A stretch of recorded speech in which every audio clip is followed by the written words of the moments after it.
क्या आपने सोचा है बाबरिक पांडवों की तरफ से युद्ध करते तो क्या होता? सूर्यपुत्र कर्ण पर अपने 3 अमूल बाण चला देते तो क्या सूर्यपुत्र कर्ण बिना कवच कुंडल के वह बाण रोक पाते?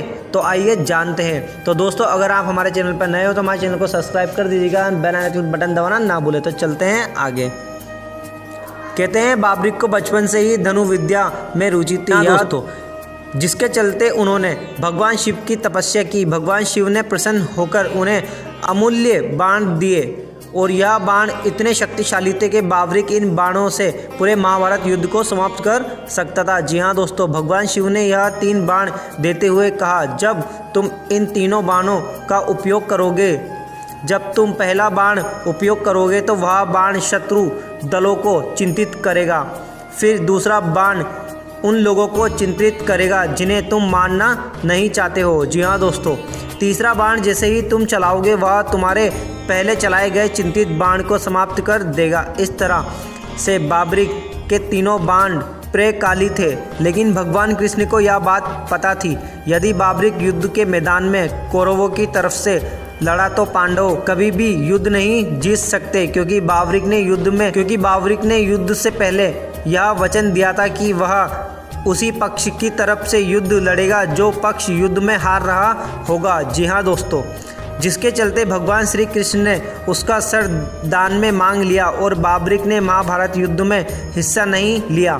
लेकिन क्या सूर्यपुत्र कर्ण बाबरिक के 3 घातक बाण से बच पाते? कहते हैं महाभारत युद्ध में से पहले छल से इंद्र ने सूर्यपुत्र कर्ण से कवच और कुंडल मांग लिए थे।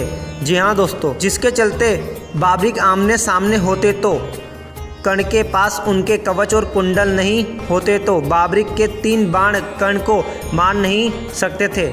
जी हाँ दोस्तों, क्योंकि सूर्यपुत्र कर्ण परशुराम के शिष्य थे और उन्होंने छल से भगवान परशुराम से शिक्षा प्राप्त की थी। जब भगवान परशुराम को यह बात पता चली कि कर्ण ने उनके साथ छल किया है तो भगवान परशुराम ने उनको श्राप दिया। जी हाँ दोस्तों, लेकिन बाद में उनको कर्ण पर दया आ गई, जिसके चलते भगवान परशुराम ने उनको अपना सबसे शक्तिशाली विजय धनुष दे दिया। जी हाँ दोस्तों, और कहा, जब तक यह धनुष तुम्हारे हाथ में रहेगा तब तक तुम्हें तीनों लोगों में कोई भी परास्त नहीं कर सकता, और इस धनुष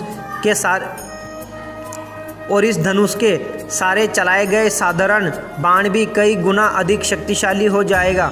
यह वरदान उसके गुरु भगवान परशुराम ने दिया था, जिसके चलते अगर बाबरिक अपने बाण एक बार चला देते तो, क्योंकि भगवान परशुराम द्वारा दिया गया विजय धनुष होने के कारण बाबरिक उनका कुछ नहीं कर सकते थे, क्योंकि कर्ण के पास परशुराम द्वारा दिया गया विजय धनुष था। तब तक तीनों लोकों में उनका कोई परास्त नहीं कर सकता था। भगवान परशुराम विष्णु जी के अवतार थे और उन्होंने कर्ण को महाभारत का महान योद्धा बताया था।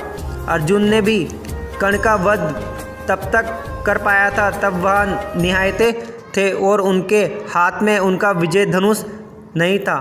तो यह थी पूरी स्टोरी। तो दोस्तों, कैसी लगी आपको हमारी वीडियो? अगर हमारी वीडियो अच्छी लगी तो वीडियो को लाइक कीजिएगा, चैनल को सब्सक्राइब कीजिएगा, बेल आइकन बटन दबाना ना भूले। तो मिलते हैं नेक्स्ट वीडियो में। धन्यवाद।